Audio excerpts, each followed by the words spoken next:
Salut à tous, Steve, supporter of Marseille. On va débriefer ensemble ce match. Monaco-OM, quatrième journée de Ligue 1. Là-bas au stade Louis II, victoire 3-2 de nos Olympiens. C'est parti. Bon alors, tout d'abord, pour commencer, je me suis engagé, vous savez, je n'ai qu'une parole. J'ai ma petite liste, je vais envoyer vite fait les dédicaces parce que vous me l'avez demandé. J'espère que j'ai oublié personne. Si j'ai oublié quelqu'un, tu m'envoies un message privé sur mon Facebook et c'est au prochain débrief.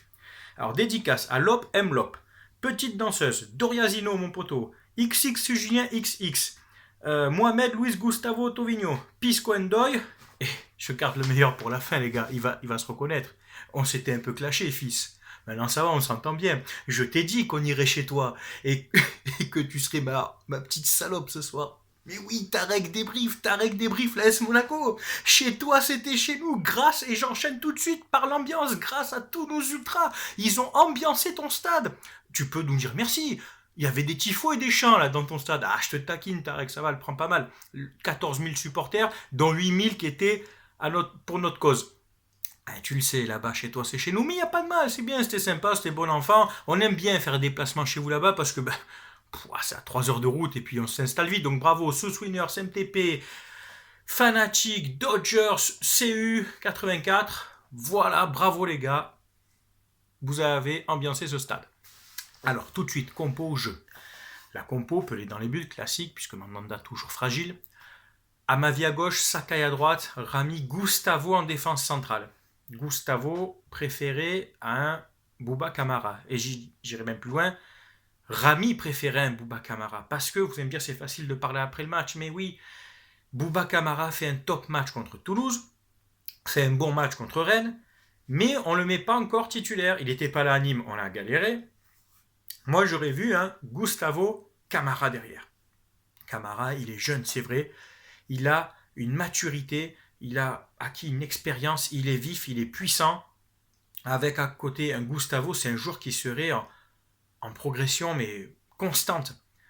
Alors, est-ce que tu gardes Kamara sur le banc pour au cas où pallier, milieu de terrain, défenseur, puisqu'il est assez polyvalent? D'accord. Mais là, on a vu hier, je vais commencer tout de suite par le négatif, pourtant j'adore Adil Rami, je le respecte, mais quand un joueur fait de la merde, eh ben je le dis, il a fait de la merde.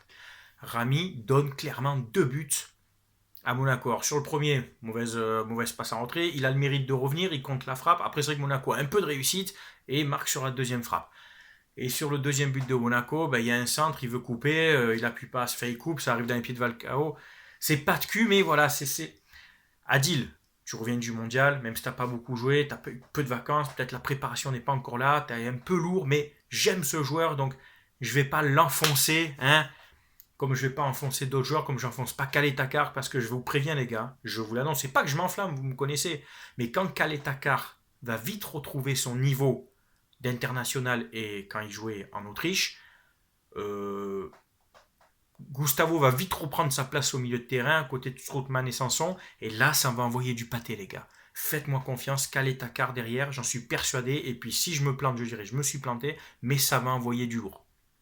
Donc, bon, Rami, beat total, mais on gagne heureusement.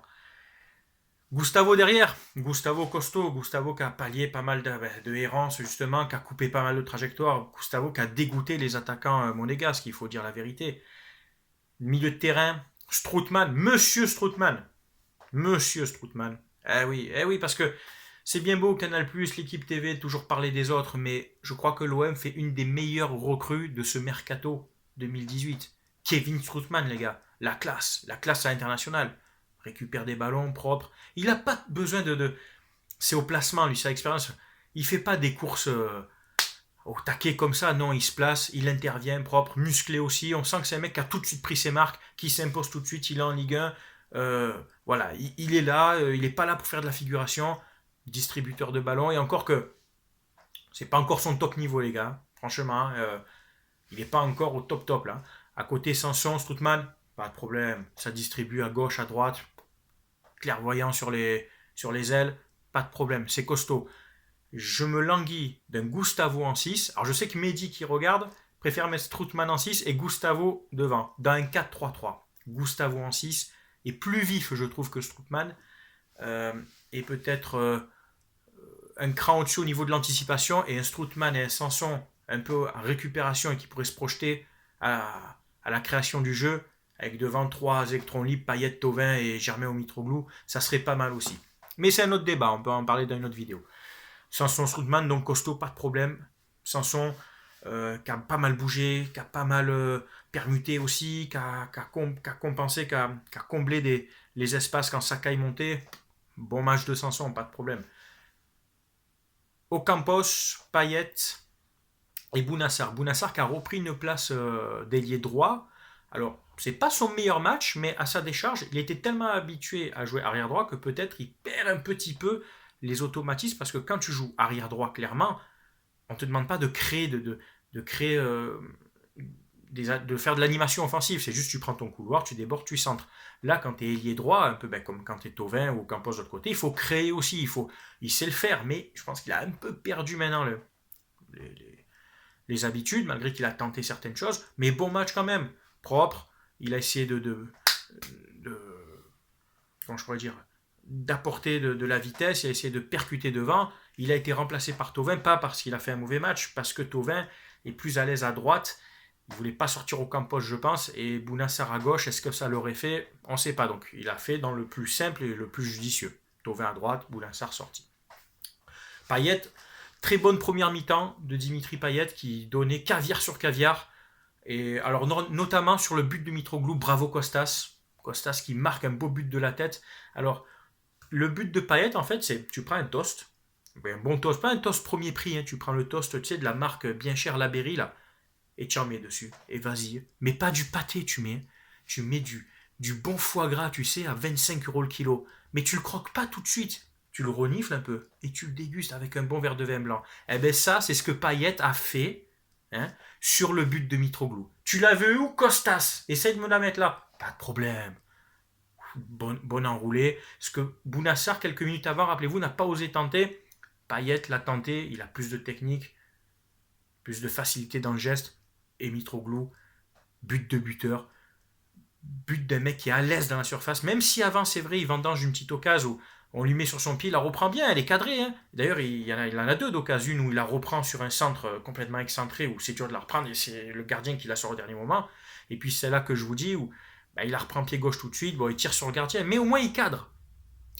Il cadre ses frappes, il était en jambes hier, franchement un Costas imposant et tout, ça fait plaisir.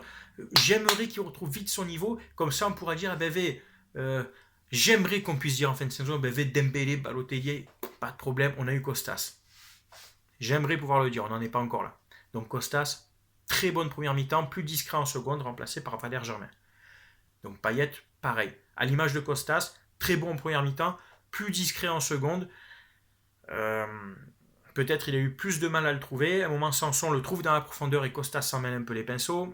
C'est vrai que la vitesse, contrôle de balle, prise de balle, c'est pas son point fort, quoi. Il est plus comme ça, un peu en mode renard, à reprendre des ballons tout de suite. Ocampos, percutant, va vite, propose. Peu d'occasions, peu de situations où il a pu se mettre en valeur. Une belle frappe, mais déviée par Thauvin, malheureusement. Mais du Ocampos sérieux, solide, qui a bien combiné avec Amavi, pas de problème. Germain qui remplace Costas Mitroglou. Là, Valère, tu fais plaisir, parce que le corner, il est tiré vers l'extérieur, tu n'es pas très grand, il faut aller la chercher cette tête, les gars. Hop, tac, tête déviée, premier poteau, toute proportion gardée, ça me fait presque un peu penser au deuxième but de Zidane contre le Brésil en 98, tu sais, où il la reprend comme ça, là, et hop, premier poteau, bon, là, il est un peu en reculant, il la reprend bien, c'est pas le plus grand en plus, et ça donne le but de la victoire. Alors quand les gars me disent, ouais, c'est le gardien de Monaco qui vous offre le troisième but, et nous, on n'en offre pas deux de buts, donc non, c'est juste logique. Voilà. Donc bravo Germain, bonne rentrée, tu nous offres la victoire. Thauvin, superbe rentrée. Thauvin, c'est 3 buts, dont 2 en étant remplaçant. Et en sachant qu'il n'a pas encore complètement le rythme. Il n'a pas encore retrouvé complètement ses automatismes. Le but superbe, Sakai, j'en reviendrai après, je vais parler de Sakai à la fin, parce que pour moi, c'est un top match. Sakai qui combine, qui déborde, qui lui met bien Thauvin sans contrôle, plat du pied gauche. Le Thauvin qu'on connaît, boum, égalisation. Et après, son corner, donc Thauvin, un but, une passe décisive. Sakai, une passe décisive, et sur le premier but, c'est lui qui va cravacher, c'est lui qui va chercher le ballon à la hargne dans les pieds du Monégas, je sais plus lequel c'est, et après, boum, ça fait une passe pour Payet qui donne son caviar à Mitroglou. Donc, Sakai, c'est presque une passe et demie, quoi. Enfin, quand tu vois là, comme il allait la chercher pour Payet, bravo Sakai. Voilà. Bravo Hiroki, très bon match. Je crois que c'est celui qui a récupéré, qui avait fait le plus de passes réussies en pourcentage. Vous pouvez aller voir sur le site de l'AFP. Moi-même, j'y vais pour avoir les stats, pour ne pas vous dire de conneries. Amavi aussi, très bon match, beaucoup de ballons récupérés. Là, du bon Amavi qui a bien percuté, qui a bien proposé, physiquement qui s'est imposé. Donc voilà. Et j'en viens, donc je bien, je regarde ma fiche parce que j'ai des fiches. J'en viens aux commentateurs de Canal+. Alors les gars, vous me connaissez, moi il n'y a pas de langue de bois, si vous n'êtes pas d'accord vous le dites, mais il n'y a pas de problème. Quand on se fait taper l'année dernière 6-1, Grand Monaco, l'OM dans le gouffre, pas de problème. Tu as battu la défense centrale l'année dernière, c'était Sertic, Doria, Ubokan, Rolando qui n'est pas le plus pire de tout ça, mais voilà, tu nous as mis 6 buts à ces 4 mecs. Là, quand de suite c'est Gustavo Strootman à ma vie derrière, c'est plus la même. C'est plus la même. Par contre, quand nous on bat Monaco, tout de suite, Canal+, ouais, mais c'est pas un grand Monaco. Je m'en bats les couilles. C'est Monaco. Si Monaco en fin de saison finisse 3e, 2e, 4e, eh ben voilà. Et ça, vous croyez quoi? Ça reste Monaco quand même, avec des Falcao, des Sidibé et des Glick, et j'en passe. Oh, bientôt on dirait qu'on a juste battu Guingamp, les gars. C'était chez eux. On leur donne 2 buts en plus. Et on a le mental à 2-1, on est allé la chercher cette victoire. Donc non, c'était pas un petit Monaco, parce que dans ce cas, nous aussi, Rami est pas au top, Thauvin est pas au top, on n'a pas Mandanda, hein, voilà, on n'a pas de top 9, on n'a pas de Falcao, eh ben on gagne le match. Donc Canal+, avec encore vos analyses de merde, encore vos Guy Stéphane, mais je te supporte plus, tête d'huître, enfin, c'est pas possible de commenter du ballon et de dire autant de conneries, quoi. Ces mecs-là, tu me donnes la moitié de leur salaire, mais en plus, ils commentent le match. À un moment, ils parlent de Bébert, je sais, moi, ils parlent d'autres choses, mais commente juste le match, quoi. Ferme ta gueule. J'ai envie de couper le son des fois, mais je laisse juste le son, tu sais pourquoi? Je laisse le son pour écouter à chaque fois nos ultras en déplacement. Voilà, pour l'ambiance. Mais pour écouter les conneries de Guy Stéphane, heureusement qu'il y a Big Bay pour rehausser un peu le niveau, quoi. Parce que franchement, mon Dieu, rip Thierry Gilardi, quoi. Parce que Guy Stéphane, quoi. Enfin, voilà. Je crois qu'on a tout dit. On revient à la 4e ou 5e place. Derrière Toulouse, comme le dit mon pote Vivian, tout le monde se moquait. Ouais, vous avez battu que Toulouse. En attendant, Toulouse, ils sont 3e avec 9 points. Voilà. Donc on a battu, on a battu une équipe qui pour l'instant est encore devant nous. J'avais dit malheur aux perdants, donc nous on revient un peu, on a 7 points. Monaco maintenant, Tarek, t'es un peu à la rue, là, va falloir un peu cravacher. Nous on bat une équipe enfin du top 4. Oui, c'est une équipe du top 4. Même si pour l'instant ils sont à la rue, mais ça reste quand même une équipe qui a fini 2e l'année dernière. Ou 3e, enfin bref, 2e, on s'en fout. Donc voilà, on est là, bravo Rudy Garcia, coaching gagnant, et puis voilà. Prochain match, si je dis pas de bêtises, on reçoit Guingamp. Je vous souhaite à tous une bonne semaine. Vous pouvez intervenir sur cette vidéo, la partager, inviter vos amis. Vous le savez, avec moi ici, on parle foot. On est là pour débattre tactique, pour échanger ballon, pour rehausser le débat. Donnez vos avis en commentaire, vous êtes tous les bienvenus. Bis à tous, et si j'ai des dédicaces à faire, au prochain débrief, n'oubliez pas un petit message en MP. Allez, ciao tout le monde, à bientôt.